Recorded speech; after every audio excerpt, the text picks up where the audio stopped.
എല്ലാ ഭക്തജനങ്ങൾക്കും കതിർവേൽ മുരുകൻ യൂട്യൂബ് ചാനലിലേക്ക് കൂടി സ്വാഗതം. എല്ലാവർക്കും ഒരു പ്രശ്നമാണ് ഈ ശനിദോഷം അല്ലെ. കണ്ടകശനി, ഏഴശനി, ജന്മത്തി ശനി, അഷ്ടമത്തി ശനി, പിന്നെ ഏതോ ജ്യോത്സ്യന്മാർ കുറേ ശനിയുടെ പേരുകളൊക്കെ പറയുന്നുണ്ട്. പക്ഷെ അതൊന്നും ഞാൻ കേട്ടിട്ടില്ല. ഇങ്ങനെ കുറേ അടിച്ചു വിടാറുണ്ട്. അപ്പോൾ ഏത് വിധത്തിലാണ് നമുക്ക് ശനിദോഷത്തിന് പരിഹാരം കിട്ടുന്നത്? മിക്കവാറും ക്ഷേത്രങ്ങളിൽ ചെയ്യുന്നത് ശാസ്താവിന് നീലാഞ്ജനം കത്തിക്കുക, ശനീശ്വര പൂജ. കൂടുതലും ചെയ്യുന്നത് ശാസ്താവിന് നീലാഞ്ജനമാണ്. അതുപോലെ തന്നെ ഇള്ളകിഴി കത്തിക്കുന്നുണ്ട്. പിന്നെ നവഗ്രഹം ഇരിക്കുന്ന ക്ഷേത്രത്തിൽ ശനിയാഴ്ച അർച്ചനകളുടെയൊക്കെ ബഹളമായിരിക്കും. പക്ഷേ ചിലവർ പറയുന്നുണ്ട് ചിലവരുടെ കാര്യമൊക്കെ ശുഭകരമായിട്ടൊക്കെ അതിൽ മാറ്റം ഉണ്ടാകുന്നുണ്ട്. ചില ഭക്തങ്ങൾ വന്ന് ശനിദോഷം കാരണം എനിക്ക് വയ്യ, ശനി ഭയങ്കരമാണ്, എനിക്ക് ഒരു രക്ഷയില്ല, ശനിദോഷം കൊണ്ട് എനിക്ക് മാറ്റാൻ പറ്റുന്നില്ല. കാരണം നേരത്തിന് ആ സമ്പത്തുള്ള ഇപ്പോൾ സാമ്പത്തിക തടസ്സങ്ങൾ, പ്രശ്നങ്ങൾ, കാര്യങ്ങൾ, ഇല്ലെങ്കിൽ ശനി കൊണ്ട് സാമ്പത്തികമായിട്ട് നമ്മൾ ഭയങ്കര രീതിയിൽ തന്നെ ബുദ്ധിമുട്ടുന്നു, ഇല്ലെങ്കിൽ എന്താ പറയുക, ഒരു വല്ലാത്തൊരു ഭീകരത അന്തരീക്ഷം പോലെ ശനി നമ്മളെ പിടിക്കുന്നത്. അപ്പോൾ അതിനൊക്കെ ഒരു മാറ്റം വരാൻ വേണ്ടി ഒരു കാര്യം ചെയ്താൽ മതി. അപ്പോൾ ഈ കാര്യങ്ങളൊക്കെ ചെയ്യുമ്പോഴത്തേക്ക് ശനിദോഷത്തിന് തീർച്ചയായിട്ടും ഒരു പരിഹാരം കിട്ടുന്നതായിരിക്കും. അപ്പോൾ കറക്റ്റായിട്ടുള്ള രീതിയിൽ ആദ്യമേ നമുക്ക് നമ്മുടെ ഗ്രഹനിലയിൽ ശനി എത്രാം ഭാവത്തിലാണെന്ന് കണ്ടുപിടിക്കുക.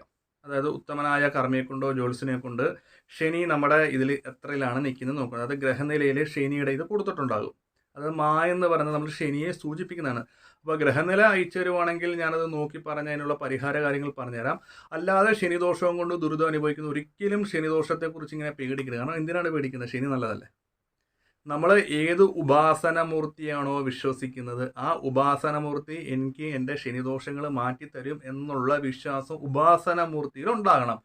അല്ലാതെ എനിക്ക് ശനിദോഷമാണ്, എന്നെ കാലക്കേറി വിളിക്കുക, എന്നെ ഒരു ഈശ്വരന് വിശ്വസിക്കത്തില്ല പറഞ്ഞാൽ നമ്മൾ സ്വയം ഓട്ടോമാറ്റിക്കലി അങ്ങനെ പറഞ്ഞുകൊണ്ട് നമ്മൾ ആ വിശ്വാസത്തെ ആക്കിയെടുത്ത്. അപ്പം നമുക്ക് ശനിദോഷത്തിൽ നല്ല ഫലങ്ങളാണെങ്കിലും ചിലപ്പോൾ നമ്മൾ പോകുന്ന വഴിക്കൊന്ന് കാല് മുറിഞ്ഞ് ഇല്ലെങ്കിൽ ഒന്ന് വീണ് നമ്മുടെ കാര്യം നടക്കുന്നത്, എനിക്ക് ശനിദശയുണ്ട് എൻ്റെ കാര്യം നടക്കുന്നത്, ഞാൻ അമ്പലത്തിലൊക്കെ ആഴ്ച വഴിപാടൊക്കെ ചെയ്യുന്നുണ്ട്, പക്ഷേ എൻ്റെ കാര്യങ്ങളൊന്നും മാറുന്നില്ല, അങ്ങനെ വിചാരിച്ച് കിടക്കുന്നുണ്ട്. അപ്പം നമ്മുടെ മനസ്സാണ് ഏറ്റവും വലിയ ഒരു എന്താ പറയുക, ഒരു ശത്രു. നമ്മുടെ ശത്രു നമ്മുടെ മനസ്സ് തന്നെയാണ് അല്ലേ. അപ്പോൾ നമ്മൾ ഇത് കണ്ടുകൊണ്ടിരിക്കുന്ന തിരുമേനിമാരും ഇല്ലെങ്കിൽ മറ്റുള്ള ഭക്തജനങ്ങളൊക്കെ ഏതെങ്കിലും ഒരു ഉപാസിക്കുന്ന ഒരു വ്യക്തിയായിരിക്കും. ചിലവർ വിഷ്ണുവിനെ, ശിവൻ, ദേവി, ഭദ്രകാളി. ഇപ്പോൾ ഭദ്രകാളി ഉപാസിക്കുന്ന ഒരു വ്യക്തിക്ക് ശനി ദശയാണെന്ന് വിചാരിക്കട്ടെ. അവൻ വിശ്വാസമുള്ള ഒരു വ്യക്തിയാണെങ്കിൽ അവൻ എന്ത് വിചാരിക്കും? എനിക്ക് ശനി പിടിക്കില്ല, എനിക്ക് എൻ്റെ പ്രശ്നം എൻ്റെ കാളി മാറ്റിത്തരും എന്നുള്ളൊരു ആത്മവിശ്വാസം ഉണ്ടാകണം. ശനിദശ ആയ ഒരു വ്യക്തി ചെയ്യേണ്ടത്, എന്നെ ശനിദോഷം ഒന്നും പിടിക്കത്തില്ല, എൻ്റെ കൂടെ എൻ്റെ കൃഷ്ണനുണ്ട്, മുരുകനുണ്ട്, ഇല്ലെങ്കിൽ എൻ്റെ അയ്യപ്പനുണ്ട്, ദേവിയുണ്ട്. കാരണം ഞാൻ എൻ്റെ ഉപാസനമൂർത്തിയെ വിശ്വസിക്കുന്നു. അപ്പോൾ ഉപാസനമൂർത്തി എനിക്ക് വരുന്ന പ്രശ്നങ്ങൾ മാറ്റിത്തരാനുള്ള അവനൊരു ആത്മീയമായിട്ട് ഒരു പവർ ഉണ്ടാകണം, ഒരു ബലം ഉണ്ടാകണം. അല്ലാതെ എനിക്ക് ശനിദശയാണ്, എനിക്ക് എൻ്റെ കഷ്ടങ്ങളെ എന്നും മാറുന്നു നോക്കുക, നമ്മൾ ഓട്ടോമാറ്റിക്കലി ആ മൈൻഡ് അങ്ങനെ പറഞ്ഞു പോയതുകൊണ്ട് നമ്മുടെ എന്ത് വന്നാലും നമ്മൾ ശനിയെ കുറ്റം പറയും. അപ്പോൾ ശനിദോഷമുള്ളവർ ഉപാസനാമൂർത്തിയെ മാത്രം വിശ്വസിച്ച് മുന്നോട്ട് പോവുക. നിങ്ങളുടെ പ്രശ്നങ്ങളെല്ലാം ഉപാസനാമൂർത്തി മാറ്റിത്തരും, ആ ഒരു വിശ്വാസം ഉപാസനാമൂർത്തി കൊടുക്കുക. ബാക്കിയുള്ള വഴിപാടും കാര്യങ്ങളും നമുക്ക് ചെയ്യാൻ പറ്റുന്ന വഴിപാട്, ശനിയാഴ്ച ദിവസം അതായത് അരിപ്പൊടി കൊണ്ട് റൊട്ടി ഉണ്ടാക്കി, അതായത് മാവ് കുഴക്കുക, കല്ലേ പരത്തി റൊട്ടി ഉണ്ടാക്കി കാക്കയ്ക്ക് വെള്ളം ചേർത്ത് കൊടുക്കുക. വെള്ളം ചേർത്ത് കൊടുക്കുന്ന റൊട്ടി വെള്ളമല്ല, നമ്മളൊരു ഗ്ലാസ് വെള്ളം എടുത്ത് വെക്കുക. അപ്പോൾ റൊട്ടി ഉണ്ടാക്കി കഴിഞ്ഞിട്ട് നമ്മൾ എന്ത് ചെയ്യണം? കുറച്ച് മുറിച്ച് വേണം നമ്മൾ ഇലയിൽ വെക്കാൻ വേണ്ടി. അപ്പോൾ അത് ശനിദോഷത്തിനൊരു പരിഹാരമാണ്. അരിപ്പൊടി കൊണ്ട് റൊട്ടി ഉണ്ടാക്കി. ഒപ്പം തന്നെ നമ്മൾ നല്ല രീതിയിലുള്ള സത്യസന്ധതയായിട്ട് നടക്കുക, ആരെയും ചതിക്കാനും വഞ്ചിക്കാനൊക്കെ പോകാതിരിക്കുക, നേർവഴിക്കുള്ള സമ്പാദ്യങ്ങൾ മാത്രം കരുതി മുന്നോട്ട് പോവുക. നമ്മൾ കഴിവതും ശനിദോഷമുള്ള സമയത്ത് ഈശ്വരവിശ്വാസത്തിൽ മുന്നോട്ട് പോവുക. ആഴ്ചയിൽ നവഗ്രഹ ക്ഷേത്രത്തിൽ 9 വലത്ത് വെച്ച് നവഗ്രഹാർച്ചന, നവഗ്രഹ പുഷ്പാഞ്ജലി, നവഗ്രഹ പൂജ എന്നീ കാര്യങ്ങൾ നടത്തുക. പിന്നെ ശനിദോഷത്തിന് ഏറ്റവും ഉത്തമമായിട്ടുള്ള പരിഹാരം എന്താണെന്ന് വെച്ചാൽ ശനീശ്വരൻ, അതായത് ആ ശനി എന്ന് പറയുന്ന നെഗറ്റീവ് എനർജി മാറാൻ വേണ്ടി നമ്മൾ വെള്ളിയാഴ്ച നവഗ്രഹം ഇരിക്കുന്ന ക്ഷേത്രത്തിൽ പോയിട്ട് കരിക്ക് കൊണ്ട് ശനിക്ക് മാത്രം അഭിഷേകം നടത്തുക. അപ്പം ചൂടായിട്ട് നിൽക്കുന്ന ശനി നമുക്ക് തണുപ്പുണ്ടാകും. അതായത് ഇളനീരഭിഷേകം ശനിയുള്ളവർ ശനിയാഴ്ച ദിവസം പോയി നടത്തുക. അപ്പോൾ അത് തലേ ദിവസം വെള്ളിയാഴ്ച പോയി തിരുമേനിയെ കണ്ടുവരണം. അപ്പോൾ ഈ ഒരു കരിക്കിൻ്റെ അഭിഷേകം വീഴുന്ന സമയത്ത് നമുക്ക് തീർച്ചയായിട്ടും ശനിദോഷത്തിൻ്റെ നെഗറ്റീവ് എനർജി മാറി നമുക്ക് പോസിറ്റീവായിട്ടുള്ള കാര്യം കിട്ടും.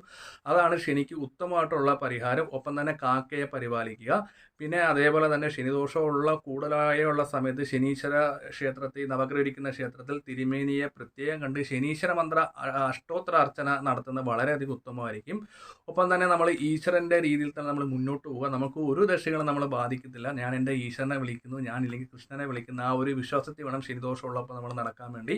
അപ്പോൾ കൂടുതലായിട്ട് ശനിക്ക് ഈ പറയുന്ന വഴിപാടുകളും കാര്യങ്ങളൊന്നും ചെയ്ത് പൈസ കളയേണ്ട ആവശ്യമൊന്നുമില്ല. നമ്മൾ ആരെയാണോ വിശ്വസിക്കുന്നത് ആ ഭഗവാൻ എൻ്റെ ശനിദോഷം മാറും. പിന്നെ ആ ശനിയുടേതായിട്ടുള്ള നെഗറ്റീവ് എനർജി കാര്യങ്ങളും കറക്റ്റ് രീതിയിൽ തന്നെ ശനിദോഷത്തിനുള്ള പരിഹാരമാണ് ശനിദേവന് നമ്മൾ കരിക്ക് കൊണ്ട് അഭിഷേകം. പിന്നെ നവഗ്രഹാർച്ചന ഒരാൾക്ക് മാത്രമായിട്ട് ചെയ്യുന്നത് ശരിയല്ല, 9 പേർക്കായിട്ട് ചെയ്യുക. പിന്നെ സാമ്പത്തികം ഉള്ള ഭക്തജനങ്ങളാണെങ്കിൽ 9 പേർക്കും കരിക്കൊണ്ട് അഭിഷേകം ചെയ്യുന്നത് യാതൊരു തെറ്റുമില്ല. പക്ഷേ സാമ്പത്തികം ഇപ്പോൾ ഒരു കരിക്കിന് ഏതാണ്ട് 50-55 രൂപയാണ്.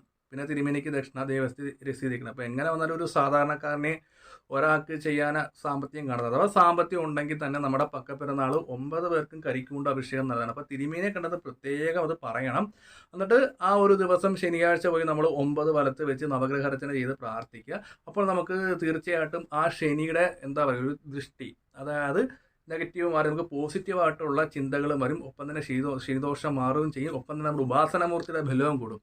അപ്പോൾ ഇങ്ങനെ ചെയ്യുമ്പോഴാണ് ശനിദോഷത്തിന് യഥാർത്ഥമായിട്ടുള്ളൊരു പരിഹാര കാര്യങ്ങൾ കിട്ടുന്നത്. ബാക്കിയൊക്കെ നമ്മുടെ ഉപാസനമൂർത്തി നമ്മൾ നോക്കും.